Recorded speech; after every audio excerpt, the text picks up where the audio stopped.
Banyaknya tindak kejahatan yang mana anak ikut terlibat di dalamnya menjadi satu pertanyaan bagi kita sekalian. Di manakah peran keluarga? Tonton terus video ini sampai selesai. Jangan di-skip agar kita dapat memahami betapa pentingnya peran keluarga. Sebelum lanjut videonya, jangan lupa like dan subscribe, dan jangan lupa nyalakan lonceng notifikasinya agar mendapatkan video-video terbaru dari kami. Dan untuk sahabat-sahabat Damar yang merasa terberkati atas video ini, silahkan share video ini ke keluarga dan teman lainnya, karena betapa indahnya berbagi kebaikan. Shalom Aleichem, senang bisa menjumpai sahabat keluarga Damar. Doa dan harapan kami, seluruh sahabat keluarga Damar dalam keadaan sehat selalu dan senantiasa dalam perlindungan Tuhan. Sahabat keluarga Damar, saat ini kami mau berbagi untuk kita sekalian tentang keluarga bahagia dan mentoring. Akhir-akhir ini banyak terjadi tindak kejahatan di mana anak-anak terlibat di dalamnya. Dalam situasi yang serba sulit saat ini, kita bisa melihat bersama-sama masalah banyak terjadi dan anak-anak ada di dalam permasalahan-permasalahan itu. Pertanyaan bagi kita, di manakah keluarga, di manakah orang tua di saat anak-anak melakukan tindak kejahatan tersebut? Memang tidak 24 jam orang tua akan menjaga mereka. Tetapi disinilah kita bisa melihat bahwa peran orang tua sangat penting sebagai mentor bagi mereka, sebagai pendamping bagi anak-anak kita dalam situasi yang sulit seperti saat ini. Pandemi COVID-19 telah berlangsung 1 tahun lebih. Tentu ada titik kejenuhan yang dialami oleh setiap masyarakat, baik orang tua maupun anak-anak. Ada begitu banyak anak-anak yang meminta untuk sekolah. Setelah saya bertanya kepada mereka, kenapa ingin sekolah? Mereka katakan bahwa kami ingin bertemu dengan teman-teman karena sudah lama tidak bertemu. Memang itu hal yang wajar. Tetapi kita lihat bersama-sama bahwa situasi saat ini belum memungkinkan. Tetapi di sisi lain ada tingkat kejenuhan yang dialami oleh anak-anak. Sehingga dalam titik jenuh ini ada begitu banyak anak-anak yang melakukan hal-hal yang menjurus kepada kejahatan. Kalau kita saksikan bersama, baik kita nonton di televisi atau di media-media sosial lainnya, ada begitu banyak tindak kejahatan yang dilakukan oleh anak-anak. Baik itu pengeroyokan kepada aparat polisi yang baru-baru ini terjadi, dan di dalamnya ada anak wanita. Disinilah kita bisa melihat bahwa peran orang tua sangat penting. Jangan berpikir bahwa saya tidak punya anak juga. Saya punya anak dan mereka juga mengalami kejenuhan yang sama seperti anak-anak yang lain. Bahkan ada yang mengatakan mereka mengalami stres yang luar biasa, sehingga ada yang harus lari dengan menggunakan narkoba dan sebagainya. Sahabat keluarga Damar, kehadiran orang tua sebagai mentor bagi anak-anak, sebagai pendamping bagi mereka, sangat penting untuk kita mementoring mereka. Kita melakukan pendampingan kepada anak-anak kita. Mengapa demikian?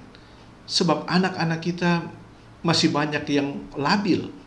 Masih banyak anak-anak yang hanya memikirkan kesenangan mereka. Mereka tidak memikirkan apa yang akan terjadi kelak dengan perbuatan mereka. Oleh karena itu, kehadiran orang tua sebagai mentor sangat diperlukan. Disinilah peran orang tua sangat penting. Kejahatan atau kenakalan anak-anak tidak lepas dari abainya orang tua untuk melaksanakan tugas dan tanggung jawab dan perannya.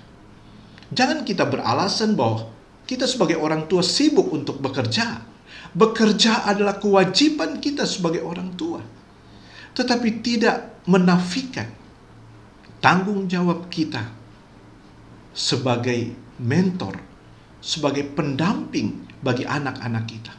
Sebab mereka membutuhkan pendampingan dari kita orang tua. Sebab kalau bukan orang tua, siapa lagi? Akhirnya mereka mencari pendamping di tempat lain. Dan ini akan merugikan anak-anak kita kalau mereka mendapatkan pendamping yang salah. Oleh karena itu, kami menekankan bahwa sebagai pendamping haruslah orang tua. Oleh karena itu, sahabat keluarga Damar, kita sebagai orang tua, kita sebagai mentor bagi anak-anak kita, apa yang harus kita lakukan?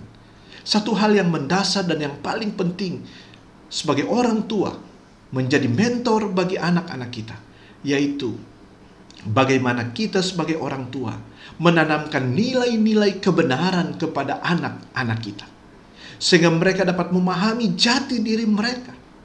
Saya bertanya kepada anak-anak saya, mengapa kita masih bisa hidup? Dan apa yang harus kita lakukan dengan kehidupan ini? Tujuan dari pertanyaan ini untuk menyadarkan kepada anak-anak saya bahwa kita hidup ini karena Tuhan yang berikan kita hidup. Mengapa kita harus mengabdi? Mengapa kita harus melayani Tuhan? Mengapa hidup kita harus mengikuti keinginan Tuhan? Saya jelaskan kepada anak-anak saya.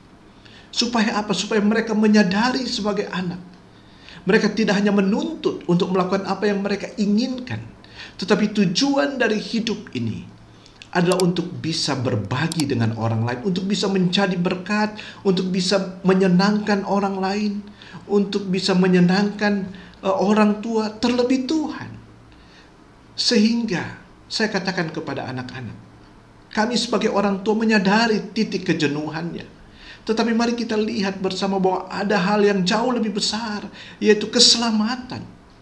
Sehingga mari bersabar. Oleh karena itu, kami terus menanamkan kepada anak-anak kami nilai kebenaran itu. Dan kita sebagai orang tua harus tanamkan itu. Dengan mereka memahami nilai-nilai kebenaran ini, mereka mampu menyikapi situasi yang terjadi. Sehingga mereka tidak melakukan hal-hal yang justru akan merugikan mereka.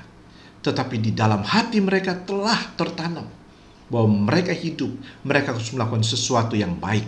Mereka harus berguna. Mereka tidak boleh menjadi batu sandungan. Itu hal yang pertama. Sebagai mentor kita harus tanamkan nilai-nilai kebenaran ini kepada anak-anak kita. Ini menjadi modal bagi mereka di dalam menjalani hidup. Kebenaran firman itu harus kita tanamkan sedini mungkin kepada anak-anak kita. Sehingga anak-anak saya begitu enjoy untuk tetap di rumah. Bukan berarti mereka tidak jenuh, tapi mereka sudah memahami sesuatu yang jauh lebih penting dari apa yang mereka inginkan. Mereka bisa lihat teman-teman mereka katakan, ya udah, itu mereka. Tapi anak-anak kami, mereka sudah punya pemahaman yang begitu jelas apa yang harus mereka lakukan.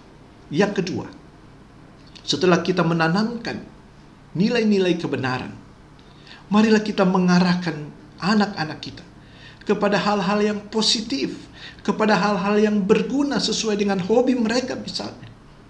Saya mendengar satu berita di televisi dalam masa pandemi ini. Ada satu anak mengisi kegiatan di rumah. Dia melakukan hobinya dan itu bermanfaat.